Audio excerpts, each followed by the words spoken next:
하루 10분도 운동하지 않았지만 85세까지 단 한 번도 입원한 적 없었습니다.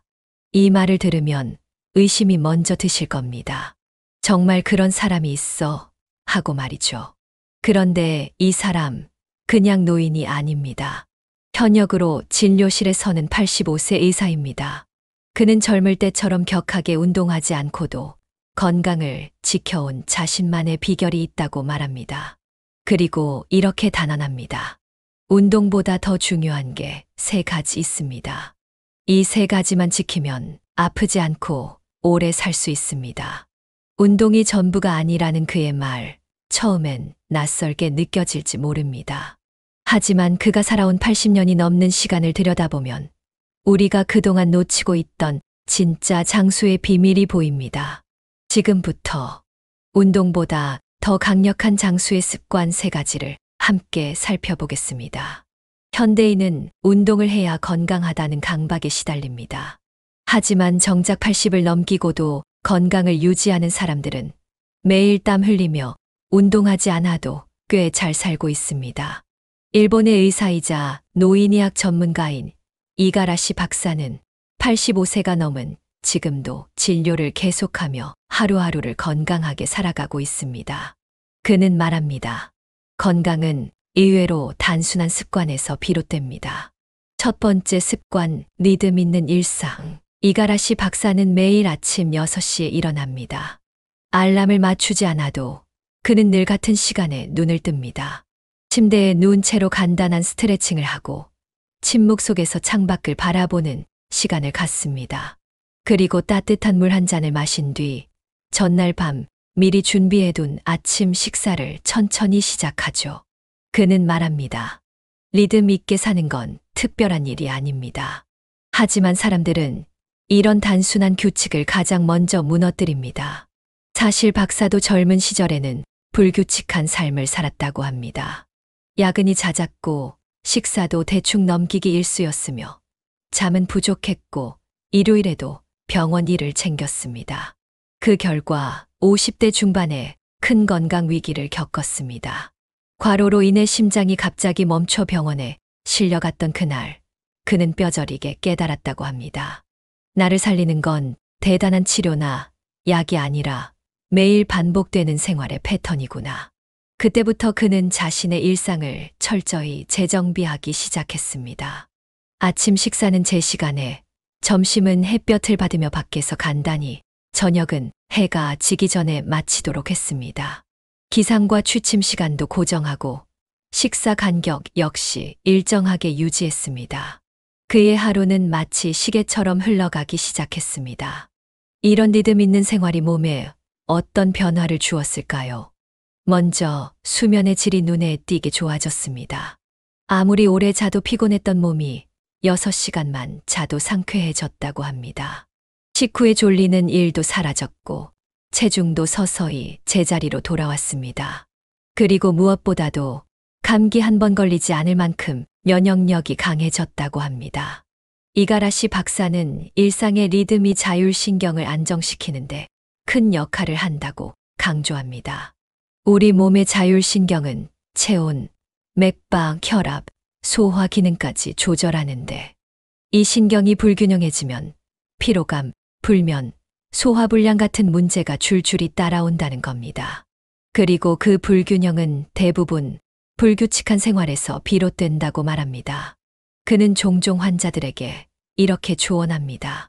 운동보다 먼저 해야 할 건 일어나는 시간과 먹는 시간, 자는 시간을 고정하는 것입니다. 그게 되지 않으면 아무리 운동을 해도 효과가 반감됩니다.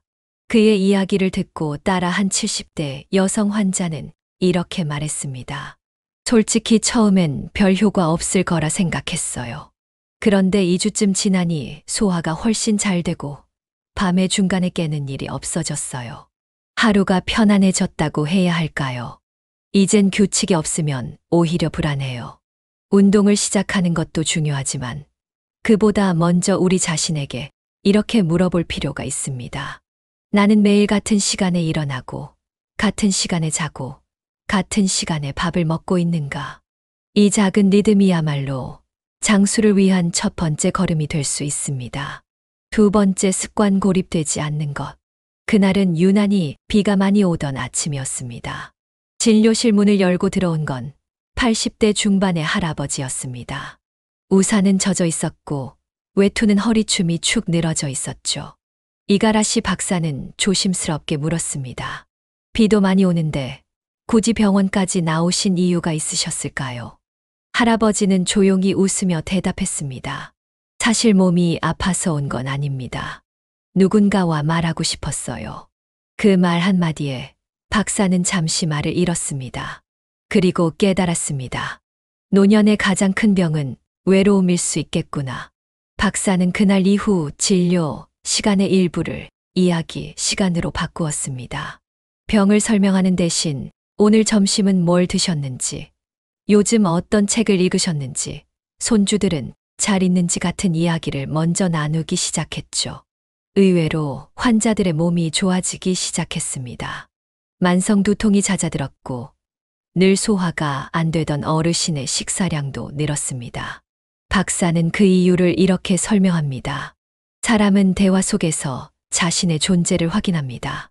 말 한마디가 나는 살아있다는 감각을 되찾게 해줍니다. 그는 스스로도 하루에 반드시 한 사람 이상과 말을 나누려고 노력합니다. 친구에게 전화해 날씨 이야기를 하고, 단골 카페의 직원에게 오늘 커피 맛이 좋다고 말하고, 때론 아내와 함께 오래된 사진을 꺼내어 추억을 꺼내놓기도 합니다. 노년기에는 가족도 친구도 하나둘 줄어듭니다. 그러다 보면 어느 순간 말할 상대가 사라지게 되죠. 이렇게 조용히 고립되어 가는 시간 속에서 사람은 조금씩 무너집니다. 몸이 아니라 마음부터 무너지기 시작하는 겁니다. 이가라시 박사는 단호하게 말합니다. 아무리 건강해도 말할 상대가 없으면 오래 살 수 없습니다. 인간은 연결되어 있을 때 비로소 살 수 있는 존재입니다. 그는 환자들에게 하루 한 문장 대화를 권합니다. 정해진 사람, 정해진 시간, 정해진 주제가 필요 없습니다. 마트 직원에게 수고 많으세요라고 말하는 것도 좋고, 엘리베이터에서 만난 이웃에게 오늘 날씨 좋네요라고 건네는 것도 훌륭합니다. 작은 말 한마디가 마음의 통로를 열고 그 마음은 몸까지 따뜻하게 데웁니다. 오래 사는 법은 생각보다 멀리 있지 않습니다. 그냥 하루에 한 번 누군가에게 말을 거는 일. 그게 고립을 막는 가장 단순하면서도 강력한 습관입니다. 세 번째 습관, 몸에 귀 기울이는 여유. 오늘 내 몸은 어떤가요? 아침에 눈을 떴을 때 당신은 스스로에게 이 질문을 해본 적 있으신가요?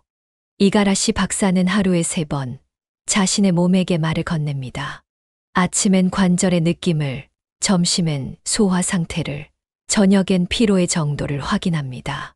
그는 이 습관을 몸과 대화하는 시간이라고 부릅니다. 아플 때만 몸을 들여다보는 사람이 많습니다. 하지만 평소엔 자기 몸에 아무 관심도 두지 않죠. 그런 분들이 병이 생긴 뒤에야 몸이 왜 이렇게 됐을까 하며 당황하십니다. 그는 말합니다. 몸은 언제나 작은 신호를 먼저 보낸다고요. 입이 마른다, 소화가 안 된다, 무릎이 당긴다, 이런 신호들 말입니다. 하지만 우리는 늘 지금은 바쁘니까 별일 아니겠지 하며 그 신호를 무시합니다. 그리고 결국 병원에 실려오고 나서야 멈추죠. 그는 예전보다 걸음이 느려졌다는 것을 깨달았을 때 억지로 운동을 늘리거나 약을 찾지 않았습니다. 대신 그 이유를 스스로에게 물었습니다. 혹시 어제 잠을 덜 자서 그런가? 식사량이 줄었나? 정신적으로 지쳤나? 그 원인을 찾기 위해 자신의 지난 하루를 되짚고 생활 리듬을 조정했습니다. 어느 날은 진료를 취소하고 집에서 하루 종일 쉬었다고 합니다. 그 이유는 단 하나, 오늘은 내 몸이 쉬자고 말하는 것 같아서였습니다. 우리 대부분은 반대로 살아갑니다. 몸이 보내는 신호를 무시하고 해야 하니까, 약속했으니까, 참아야 하니까 하며 밀어붙입니다. 그러다 결국 회복에 더 많은 시간과 에너지를 쓰게 되죠. 그는 이런 말도 했습니다. 노후에는 내가 나 자신을 가장 잘 돌봐야 합니다. 아무도 내 몸속에서 일어나는 일은 대신 알아차려 주지 않습니다. 실제로 박사는 80대가 되어서도 큰 병에 걸리지 않고 진통제 하나 없이 일상을 유지하고 있습니다. 그의 비결은 거창하지 않습니다. 자신의 몸이 보내는 목소리를 귀 기울여 듣고 그 목소리에 따라 하루를 조절하는 것뿐입니다. 한 번쯤 이런 하루를 상상해 보세요. 아침엔 몸의 느낌을 살피고 점심엔 음식이 부담스럽지 않았는지 체크하고 저녁엔 나에게 충분한 휴식이 주어졌는지 되묻는 하루. 그렇게 하루하루를 스스로를 돌보는 시간으로 쌓아간다면 건강은 자연스럽게 따라옵니다. 몸은 늘 나와 함께 살아온 친구입니다. 그 친구의 말에 귀 기울이지 않는다면 누구의 말에 귀를 기울일 수 있을까요? 박사의 이 질문이 오늘 당신의 삶에 조용한 울림이 되기를 바랍니다. 프랑스 철학자 몽테뉴는 이런 말을 남겼습니다. 현명하게 살고 싶다면 늙는 법을 배워야 한다. 그는 늙는다는 것을 단순히 나이 들어가는 과정이 아니라 자신을 이해하고 돌보는 법을 터득해가는 지혜의 여정으로 보았습니다. 이가라시 박사의 3가지 습관 역시 이 말과 맞닿아 있습니다. 아침마다 몸의 감각을 느끼고 하루 한 번 누군가와 마음을 나누며 정해진 리듬대로 하루를 살아가는 일. 이 모든 것은 사실 자신을 소중히 여기는 삶의 태도에서 비롯된 것입니다. 우리는 흔히 건강을 위해 뭔가 더 해야 한다고 생각합니다. 운동을 더 하고, 약을 더 챙기고, 정보를 더 수집해야 한다고 믿습니다. 하지만 진짜 지혜는 덜어내는 데에 있을지도 모릅니다. 억지로 몸을 움직이는 대신 잠시 쉬어보기. 무언가 성취하려 애쓰는 대신 사람과 연결되기. 변화를 추구하기보다 리듬을 지켜내기. 그 단순한 습관들이야말로 긴 세월을 건강하게 견디게 해주는 진짜 힘이 되는 것이죠. 오늘 영상이 여러분의 마음에 작은 울림이 되었기를 바랍니다. 혹시 지금 피곤하거나 어딘가 불편하신가요? 그렇다면 오늘 하루는 몸의 목소리에 귀 기울이는 날로 정해보세요. 누구와 통화 한 통 나누고 정해진 시간에 식사하고 잠시 하늘을 바라보는 여유도 좋습니다. 그 사소한 행동이 당신의 건강을 지켜줄지도 모릅니다.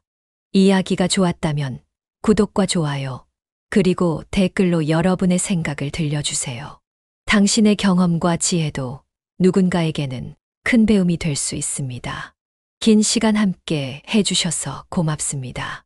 다음 시간엔 또 다른 인생의 지혜로 찾아뵙겠습니다.